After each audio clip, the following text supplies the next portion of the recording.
사장, 사업을 넘어 기업으로. 이 다음 단계, 어디로 가야 할까요? 069.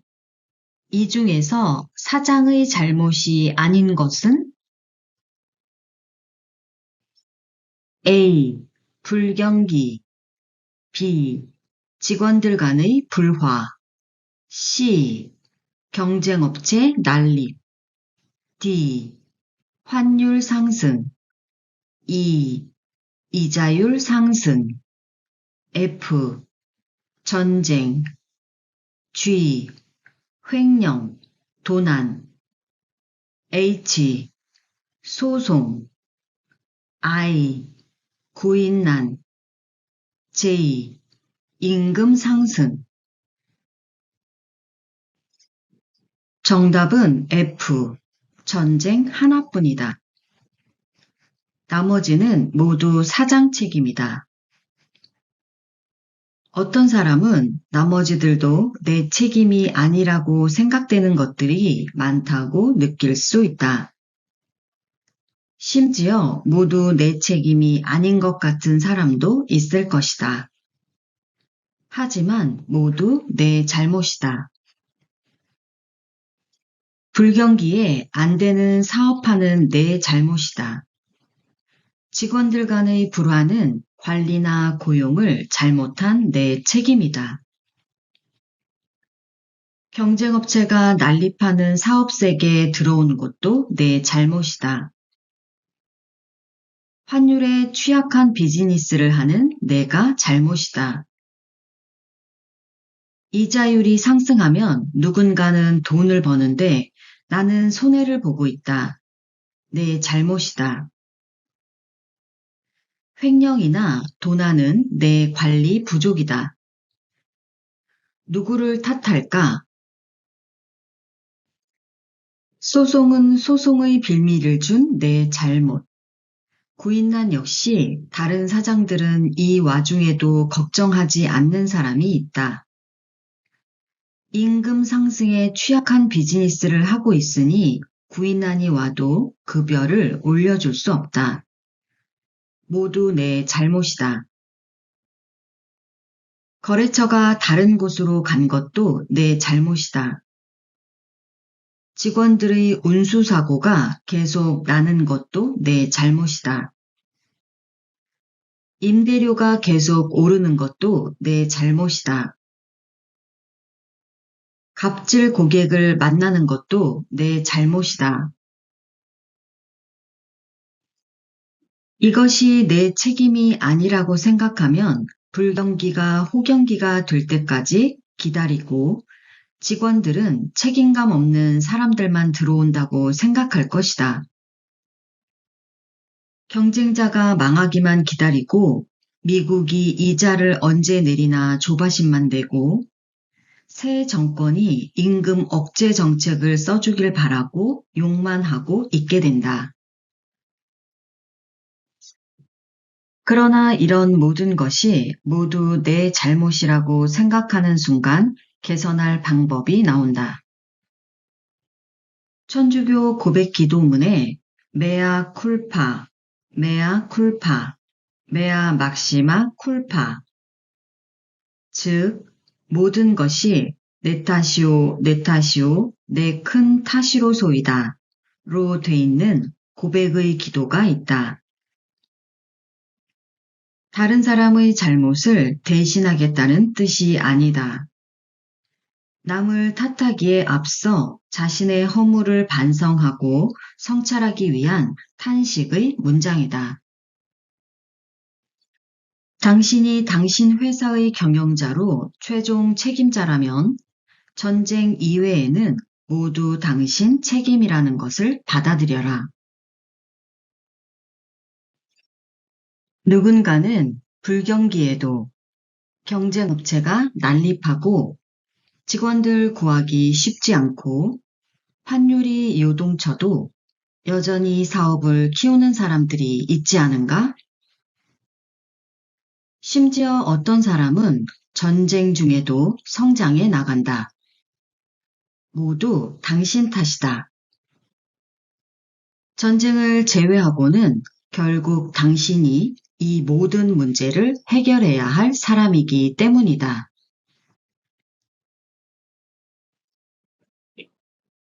070. 혁명이냐? 반란이냐? 비록 지금은 작은 매장 하나에 직원도 몇 명 되지 않지만 당신의 꿈은 전국을 삼킬 정도로 크다. 그렇다면 이 사업이 혁명을 할지 반란을 할지 결정해야 한다. 혁명은 권력이나 사회 구조의 갑작스런 변화를 의미한다. 이전의 방식을 단번에 무너뜨리고 혁신하는 것이다. 그래서 혁명은 보통 권력 중심부 혹은 그 인근에서 일어난다.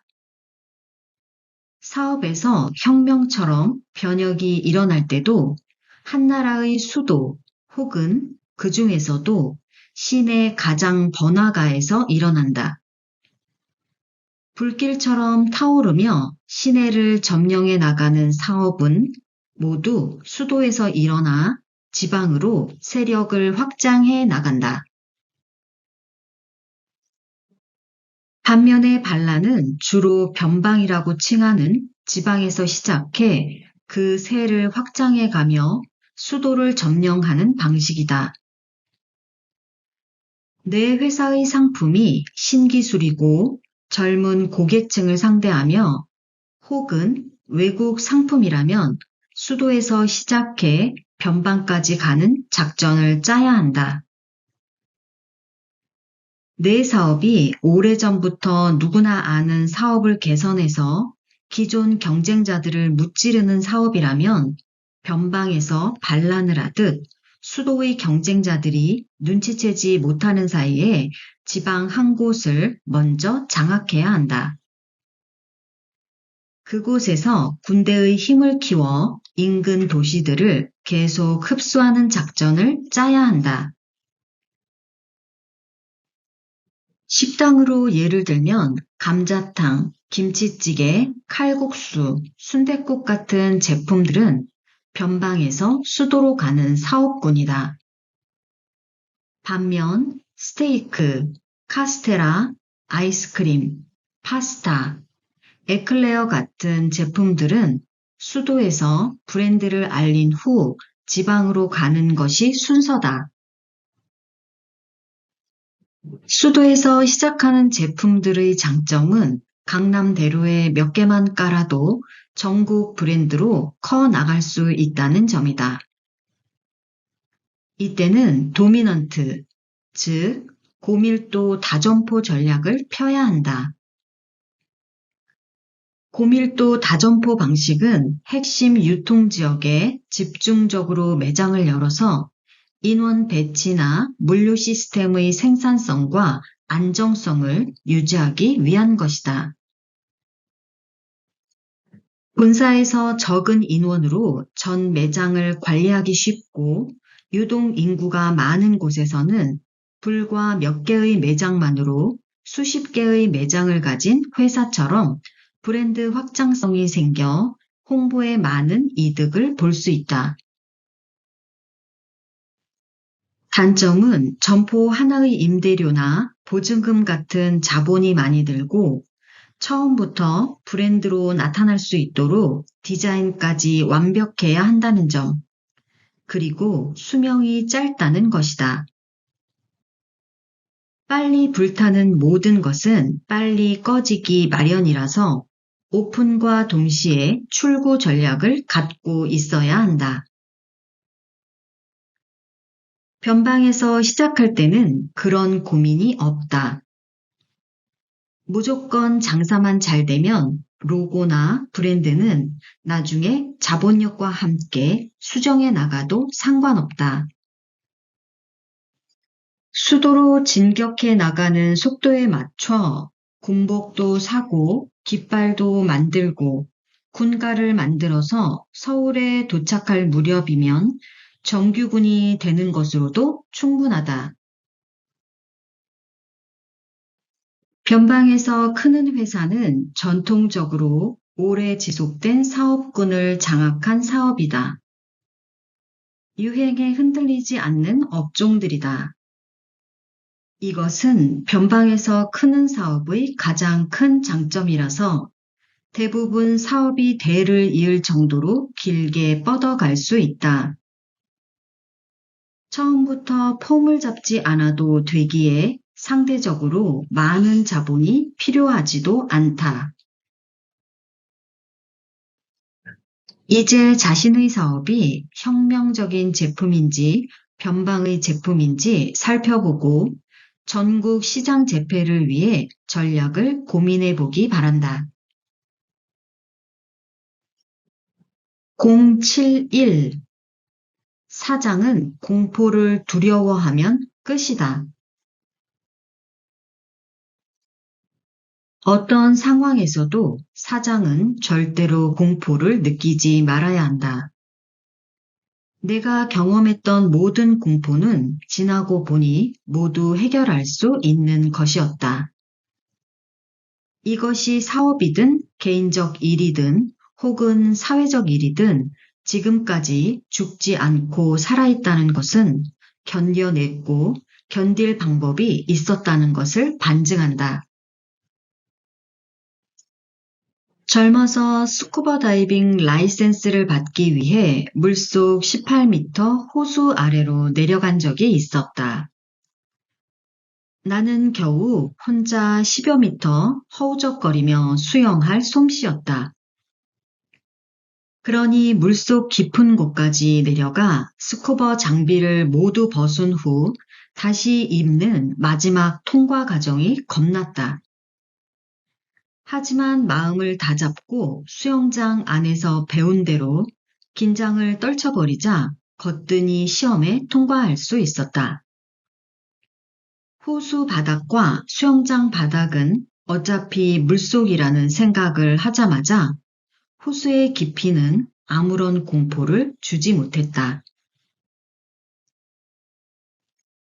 만약 내가 햇빛이 흐려진 차가운 호수의 깊은 바닥에 내려앉은 수영도 제대로 못하는 사람이라고 생각했다면 굉장한 공포에 쌓여 있었을 것이다. 그곳에서 공기 호흡기를 떼고 장비를 벗었다가 다시 입는 일을 한다는 것은 불가능한 일이었을 것이다. 하지만 20여 초 정도 숨을 멈추고 옷을 여미는 일 정도는 얼마든지 가능하다고 생각했다. 이렇게 같은 상황에서도 공포를 느끼는 것과 공포를 느끼지 않는 것의 차이는 목숨이 왔다 갔다 하는 일이 될 수도 있다. 자연 상태에서는 공포를 느끼지 않는 동물은 모두 죽었을 것이다. 모든 동물은 공포나 두려움에서 멀리 떨어져 있는 방식으로 살아남았다. 인간 역시 다를 바 없다. 하지만 현대사회는 자연적 공포보다는 구조적 공포가 더 많아서 모든 공포로부터 멀리 떨어진다는 것이 불가능하다. 그런 인간은 어떤 성공의 기회도 얻지 못하기 때문이다. 우리는 평소 다양한 종류의 공포에 노출돼 있다. 불확실성에 대한 두려움, 죽음 혹은 건강에 대한 두려움, 상실에 대한 두려움, 초자연적인 것에 대한 두려움, 자연재해나 전쟁에 대한 두려움 등이다. 이 중 대부분은 우리가 통제하지 못하는 것들이라서 두려움에 쌓여 올바른 결정을 내리지 못한다. 그러나 현실에서는 공포 자체보다 공포를 대하는 태도가 공포의 실질적 위험보다 더 클 때가 많다. 따라서 두려움이 당신을 지배하지 못하도록 공포 자체를 관찰하고 경험의 한 과정으로 받아들일 필요가 있다.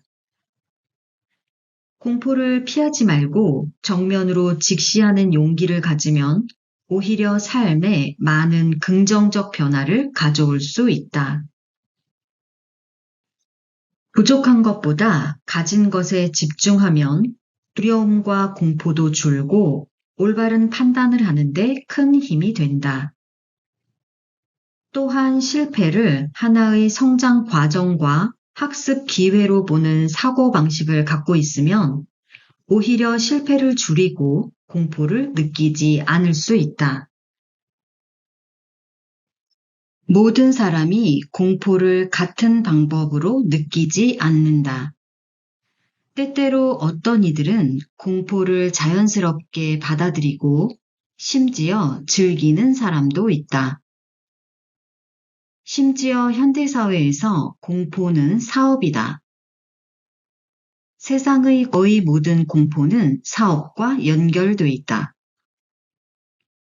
왜냐하면 모든 공포가 이미 현실이 되기 전부터 누군가 이익을 보거나 목적을 달성하기 때문이다. 그래서 어떤 조직이나 이익 집단들은 일부러 공포를 만들어내거나 과장한다. 사장의 직책을 가진 사람들은 이런 공포의 제조와 배포가 누구에게서 나오는지 항상 살펴야 한다. 이것을 알아내지 못하면 매번 새로운 공포에 자신이 먼저 놀라고 도망 다니거나 피해자로 전락하고 말 것이다. 조직의 머리가 공포에 놀라면 모든 조직은 무너지기 마련이다. 당신은 사장이다. 회사의 장이다. 모든 공포는 당신을 거쳐간다.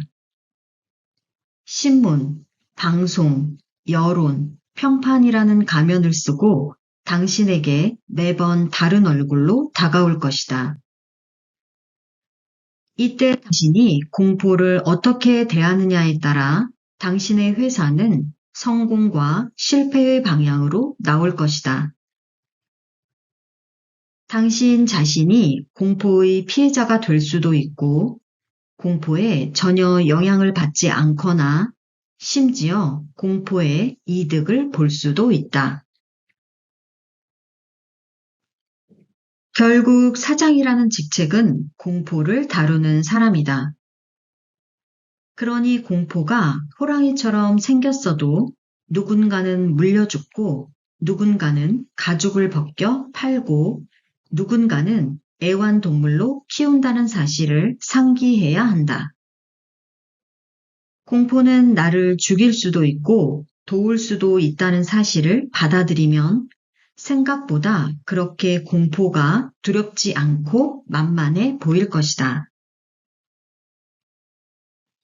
나는 수많은 공포에서 기회를 받고 이득을 봤던 사람이다. 그러니 공포를 기회라는 이름으로 불러주기 바란다.